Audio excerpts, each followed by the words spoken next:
Hello students, good morning all of you.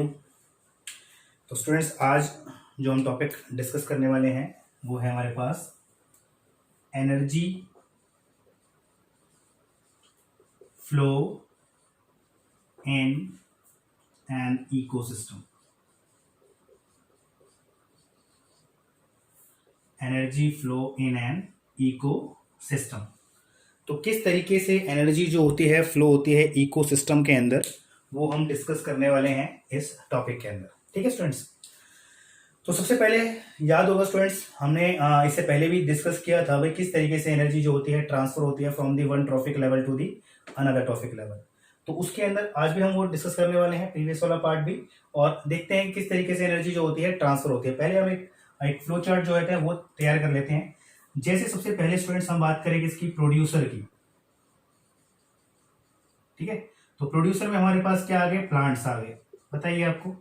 ठीक है, और प्रोड्यूसर जो होते हैं इन्हें प्रोड्यूसर क्यों बोलते हैं, बिकॉज क्या करते हैं, ये प्रोड्यूस करते हैं। क्या प्रोड्यूस करते हैं, फूड प्रोड्यूस करते हैं। और फूड प्रोड्यूस करने के लिए इन्हें क्या चाहिए होती है, एनर्जी की रिक्वायरमेंट होती है। ठीक है, और ये सनलाइट से क्या करते हैं, एनर्जी ऑब्टेन करते हैं। ठीक है, और ऑब्टेन करने के बाद क्या करते हैं, ये फूड की प्रोडक्शन करते हैं फोटोसिंथेसिस एक्टिविटीज करने के दौरान। तो स्टूडेंट सबसे पहले अगर हम बात करें तो अगर अर्थ की बात करें तो यार इकोसिस्टम की बात करें तो सबसे अल्टीमेट सोर्स क्या है एनर्जी का, वो क्या है हमारे पास, सनलाइट। ठीक है, तो एनर्जी की अगर बात करें तो यहाँ पर जनरली स्टूडेंट्स जैसे लॉ है थर्मोडायनेमिक्स के, वो फॉलो होते हैं। जैसे energy neither be created nor be destroyed, it can transform only one form to the another form.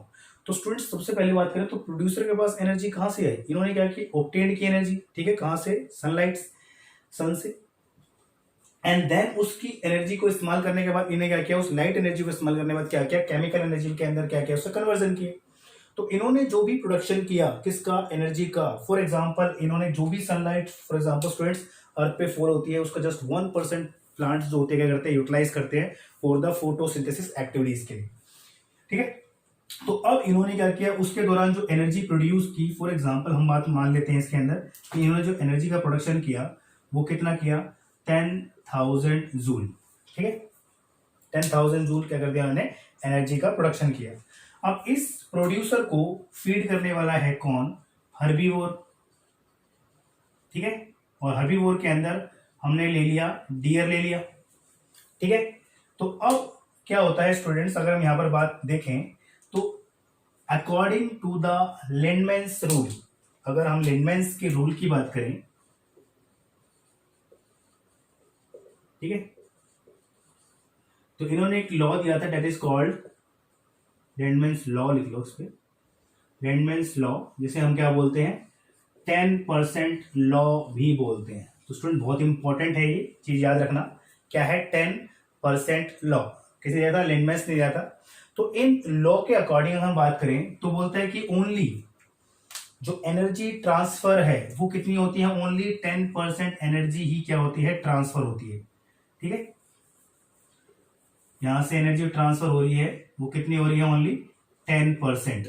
ठीक है, और ये जो 10% ट्रांसफर हो रही है तो बची कितनी हमारे पास, 90% एनर्जी जो होती है क्या बोलते हैं, डिसिपेट हो जाती है। तो यही हमारे पास सेकंड लॉ अगर बात करें किसका, थर्मोडायनेमिक्स का, तो उसके अंदर भी बोलता है कि जनरली क्या होता है, जो एनर्जी ट्रांसफॉर्मेशन टेक्स प्लेस करती है तो एनर्जी क्या होती है, डिसिपेट हो जाती है। ठीक है, तो यहाँ पर अगर बात करें तो जो एनर्जी इन्होंने प्रोड्यूस की थी उसका कुछ अमाउंट क्या कर लेते हैं, ये स्टोर कर लेते हैं एज ए बायोमास की फॉर्म में। और फिर जो क्या होता है, कोई दूसरा ऑर्गेनिज्म फीड कर रहा है इसको, तो उसका ओनली 10% ही क्या होता है, ट्रांसफर होता है।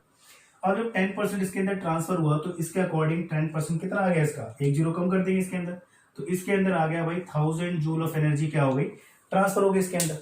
अब इसका भी क्या होगा, इसको कौन फीड करने वाला है, इसको नेक्स्ट इंडिविजुअल फीड करने वाला है। और नेक्स्ट इंडिविजुअल जैसे फॉर एग्जांपल हमने ले लिया हाइना ले ली। ठीक है, अब हाइना क्या है, इट इज अ कार्निवोर और you can say primary carnivore. ठीक है, तो इसके अकॉर्डिंग अगर हम बात करें यहाँ पे तो इसका भी क्या होगा, बोलता है कि 10% क्या होता है, इसका ट्रांसफर होता है to the next trophic level के अंदर, और 90% एनर्जी क्या होती है, डिसिपेट हो जाती है, यूज हो जाती है। ठीक है, और इसके अंदर अगर हम 10% लगाएंगे इसके 1000 जूल का, तो हमारे पास कितना आ गया, 100 जूल। ठीक है, और इसी तरीके से अगर इस हाइना को फीड कर लेता है कौन, लायन। ठीक है, जो कि यहाँ पर क्या है, टॉप कार्निवोर है। ठीक है, क्या है यहाँ पे, टॉप कार्निवोर है। तो इसके अंदर भी क्या होगा, सिंपल सी बात है, 10% एनर्जी इसके अंदर भी क्या होगी, इसकी ट्रांसफर हो जाएगी। ठीक है, कितनी होगी, 10%। और 10% के अकॉर्डिंग यहाँ पर कितनी आ गई हमारे पास, ओनली 10 जूल। ठीक है, अगर यहाँ पे हम एक और ट्रॉफिक लेवल ऐड कर देते तो लाइन के पास लास्ट में टॉप कार्निवल पे रखते इसको लाइन को, तो कितनी आती है, ओनली 1 जूल।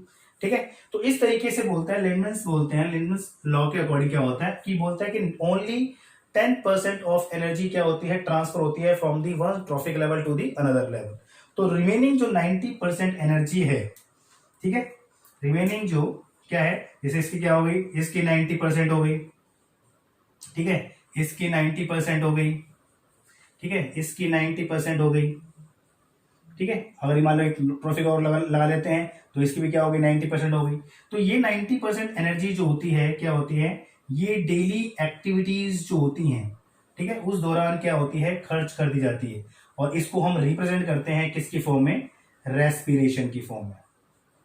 ठीक है, तो दैट मीन्स ये 90% एनर्जी जो होती है क्या होती है, रेस्पिरेशन की फॉर्म में क्या होती है, यूज्ड अप हो जाती है। तो बची हुई 10% एनर्जी जो होती है वो क्या करता है, वो ट्रांसफर कर पाता है। आप स्टूडेंट्स एक चीज और देखो, आप मतलब क्या है, जैसे 10,000 जूल ऑफ एनर्जी थी इसके पास, तो इसका 10% इसमें ट्रांसफर कितना आ गया, 1000 जूल। तो ये 1000 जूल क्या हो गया, यहाँ पे जो इसके पास एनर्जी है, अब इसके 100% जो इसने अब इसको खाया है, उस खाने के बाद क्या है, उसका 90% इसने क्या कर लिया, रेस्पिरेशन के दौरान यूज कर लिया।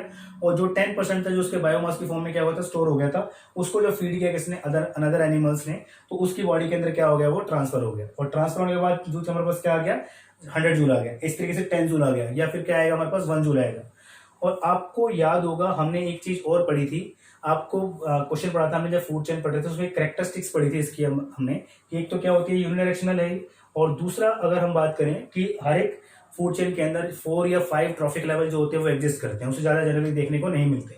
तो वो क्यों नहीं मिलते हैं, क्योंकि एनर्जी जो ये जा रही है डिक्रीज होती हुई जा रही है, जिसकी वजह से क्या होता है, जो एनर्जी बचती है वो क्या होती है, बहुत ही कम अमाउंट के अंदर क्या होती है, बच जाती है। इसकी वजह से क्या होती है, नेक्स्ट को ट्रांसफर नहीं कर पाता, पर इतनी एनर्जी, सफिशिएंट एनर्जी नहीं बचती कि उसको नेक्स्ट ट्रॉफिक लेवल के अंदर ट्रांसफर किया जा सके।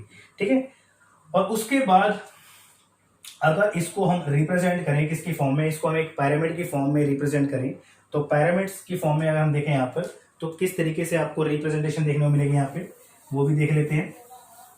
तो इसके अंदर अगर हम यहाँ देखें, तो जैसे हमारे पास हमने क्या रखा था भाई, जो हमारा पिरामिड्स जो होते हैं, दैट मीन जो रिप्रेजेंटेशन रहती है इसके अंदर पिरामिड्स की फॉर्म में, तो हमने बेस रख लिया, यहाँ पे क्या रख लिया, प्लांट्स का रख लिया। और प्लांट्स के पास हमारे पास क्या है, जो एनर्जी थी हमारे पास, वो यहाँ पर कितनी थी, 10,000 जूल ऑफ क्या थी यहाँ पे, एनर्जी थी। तो इसका क्या होता है, 10% जो हो रहा है वो क्या हो रहा है, ट्रांसफर हो रहा है किसको, नेक्स्ट ट्रॉफिक लेवल को। और नेक्स्ट ट्रॉफिक लेवल हमारे पास क्या थे, यहाँ पे डियर थे, जो क्या थे, हर्बीवोर्स थे। और इनके पास जो एनर्जी ट्रांसफर हो रही थी हमारे पास कितनी हो रही थी, ओनली 1000 जूल। ठीक है, इसी तरीके से अगर हम नेक्स्ट ट्रॉफिक लेवल देखें, तो नेक्स्ट ट्रॉफिक लेवल हमारे पास क्या, फिर 10% ट्रांसफर हुआ है। तो हमारे पास यहाँ पर थी हाइना, जिसके अंदर जो जूल ऑफ एनर्जी जो रीच की थी वो कितनी की थी, 100 जूल। ठीक है, और इसी तरीके से हमारे पास क्या था, जो टॉप कार्निवोर था, दैट इज लायन जो था, उसके पास जो एनर्जी पहुंची थी वो कितनी थी हमारे पास, ओनली 10 जूल।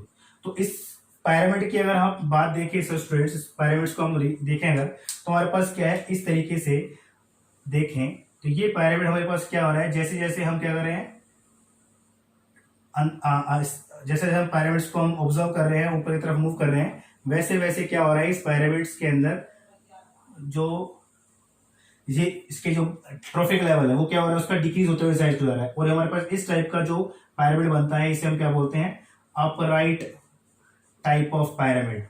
तो स्टूडेंट्स एक क्वेश्चन अगर पूछा जाए आपको कि पिरामिड ऑफ जो energy of pyramid of energy जो होता है, अपराइट टाइप ऑफ पिरामिड्स, तो दैट मीन्स अगर क्वेश्चन आपसे पूछा जाए कि जो पिरामिड ऑफ एनर्जी का जो पिरामिड बनता है वो अपराइट बनता है या इन्वर्टेड बनता है, अगर ये उल्टा होता तो इसको क्या बोलते हैं, इन्वर्टेड बोल देते। लेकिन ये कैसा है, अपराइट टाइप का है, क्योंकि इसके अंदर जो प्लांट्स है उसके अंदर जो एनर्जी है वहां पर वो क्या है, लार्ज अमाउंट के अंदर प्रेजेंट है। और जैसे जैसे अगर हम नेक्स्ट ट्रॉफिक लेवल के अंदर बढ़ते जा रहे हैं, एनर्जी का लेवल क्या होता है, डिक्रीज होता हुआ जा रहा है, जिसकी वजह से हमारे पास क्या हो रही है, बहुत मिनिमम एनर्जी हो रही है, लास्ट ट्रॉफिक लेवल के अंदर रीच कर रही है। और ये शेप जो हो रही है हमारे पास कैसी आ रही है, पिरामिड शेप की आ रही है। तो इसको हम बोलते हैं कैसे, अगर हम एक टॉपिक अगर पढ़े हायर क्लासेस के अंदर, तो इसको हम स्टडी करते हैं किसके अंदर, पिरामिड ऑफ एनर्जी के अंदर। तो आपके क्वेश्चन हमें पूछा जाए कि पिरामिड ऑफ एनर्जी जो होता है इसके अंदर पिरामिड कैसा होता है, तो आपको याद रखना है कैसा होता है, अपराइट टाइप का होता है। क्वेश्चन ये पूछते हैं कि इन्वर्टेड क्यों नहीं होता, तो इन्वर्टेड इसलिए नहीं होता स्टूडेंट्स क्योंकि जनरली आपको पता है जैसे प्लांट्स जो है इनको कौन खाने वाला है, डियर को खाने वाला है हाइना, और हाइना को लायन खाने वाला है, ठीक है। तो कभी भी ऐसा देखने को मिलेगा नहीं कि इसको इस तरीके से चले कि लायन को हाइना खा ले, हाइना को डियर है, डियर को प्लांट्स, इस टाइप का मिलने वाला नहीं है। तो आपकी रिप्रेजेंटेशन जो होगी इस टाइप से होगी। और सेकंड थिंग क्या हो रही है, एनर्जी हर एक लेवल पे क्या होती जाती है, कम होती जाती है। कभी भी ऐसा नहीं होता कि एनर्जी क्या हो रही है हर एक ट्रॉफिक लेवल के अंदर बढ़ती जा रही है। अगर ये एनर्जी बढ़ती हुई जाती तो इसके अंदर से फॉर एग्जाम्पल हमारे पास क्या है 10,000 जूल है, हर एक नेक्स्ट पे कितने आती 1 लाख हो जाती, फिर 10 लाख हो जाती, ठीक है। इस तरीके से अगर बढ़ती जाती तो ये पिरामिड जो है आपको कैसा मिलता, इन्वर्टेड टाइप का मिलता, लेकिन आपको इस टाइप का देखने को नहीं मिल रहा है। तो इस टाइप के जो पिरामिड मिलता है इसको हम क्या बोलते हैं, अपराइट टाइप का, ठीक है। तो ये था स्टूडेंट 10% लॉ। और एनर्जी फ्लो जो होती है इकोसिस्टम के अंदर किस तरीके से होती है, जो सनलाइट आती है अर्थ पे इकोसिस्टम के अंदर, उससे प्लांट जो होते हैं अपने फूड की प्रिपरेशन करते हैं, सोलर एनर्जी को क्या करते हैं, कन्वर्ट करते हैं किसके अंदर, केमिकल एनर्जी के अंदर। फिर उसका 10% जो होता है हर एक ट्रॉफिक लेवल के अंदर क्या होता है, ट्रांसफर होता जाता है, और इसी को क्या बोलते हैं 10% लॉ, ठीक है। आपसे क्वेश्चन पूछा जाएगा इस टाइप से, तो आपको याद रखना है किस तरीके से हम क्या करते हैं इसको रिप्रेजेंट करते हैं, ठीक है स्टूडेंट्स। तो अभी के लिए इतना ही, थैंक यू सो मच।